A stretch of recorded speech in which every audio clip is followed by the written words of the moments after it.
నిజంగా ఆయన చెప్పింది ఏంటంటే అనుకుంటున్నట్టుగా నేనేమి ఎమర్జెన్సీ డోర్ను బద్దలు కొట్టుకొని బయటకు రాలేదు. అసలు అంత టైం కూడా నాకు లేదు. కళ్ళు మూసి తెరిచేలోపే విమాన ప్రమాదం జరిగింది.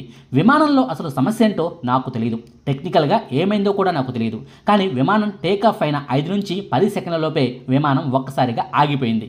విమానం లోపల మా సీట్ల దగ్గర ఉన్న గ్రీన్ లైట్లు, తెల్ల లైట్లు వెలగడం స్టార్ట్ అయ్యాయి. విమానాన్ని పైలటే ఆపేసి ఉంటారని ఆ క్షణంలో నాకు అనిపించింది. కానీ మరుక్షణంలోనే కింద పడిపోయి విమానం స్పీడ్ అందుకుంది. అది కూడా చాలా వేగంగా ఈడ్చుకుపోతున్నట్టుగా మాకు అనిపించింది. పేలిపోతుందేమో అని ఆ టైంలో నేను భయపడ్డాను కూడా. అనుకున్నట్టుగానే విమానంలోంచి మంటలు చెలరేగి భారీ ప్లేరుడు సంభవించింది. నిజానికి నేను కూర్చున్న సీటు ఉన్న భాగం వద్దే ఆ హాస్టల్ భవనం పై భాగాన్ని ఢీకొట్టి ఉంటుంది.